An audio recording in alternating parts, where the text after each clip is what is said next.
Hello, huge movie fanatic Nate, stopping on by. This time I'm coming at you to read a really quick short story that I did when I was inspired by. I probably did this when I was 12 after just discovering the Halloween franchise. At the time, of course, there were only, well, the first two, and the fourth one was just going to come out on video.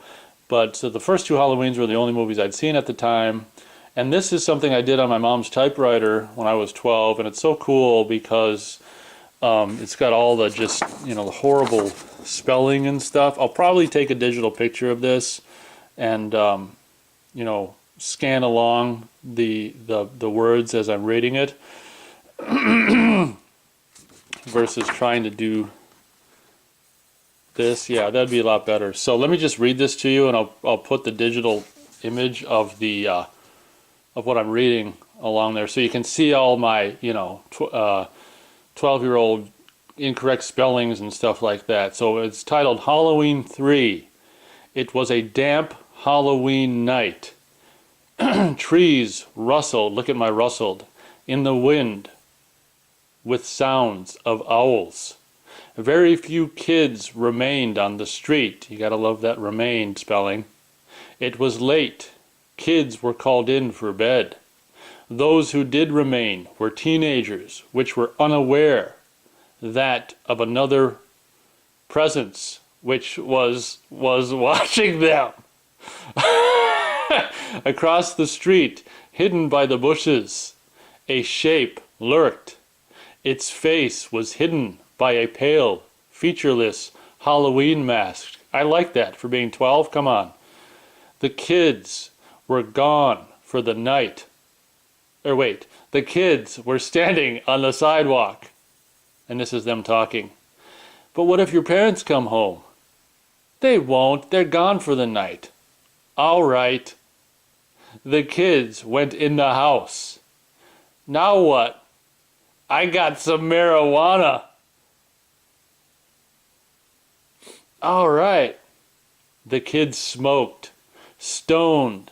They were unaware that the door creaked as it slowly opened. Man, this is great. No duh.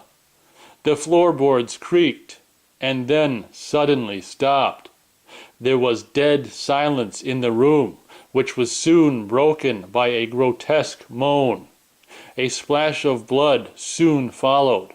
The moaning stopped as the dead kid fell to the ground. Hey, what's wrong? Hey, man. There was a flash of light in the room, which was the street light reflecting off a large butcher knife. The flash blurred as the knife was shoved in the teenager's stomach. The teenager moaned. There was a thud as the teenager hit the ground.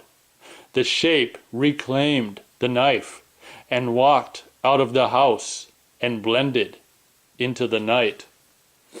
So I don't know why it took me so long to read this paragraph, but that's Halloween 3, and this is something that, I thought of and created as a 12-year-old in my own mind. It's not like I plagiarized anything or whatever, so that's my version of a Halloween story. So it's pretty cool, and it's fun to see the way things were spelt, and actually, looking at this stuff, some of the words, you can totally understand, could have just as well been spelt the way I spelt them, so I don't know. There you go. That's my Halloween 3 story. It was written by a 12-year-old on his mom's typewriter. So thank you very much for watching this video, and as always, we'll catch you on the next one.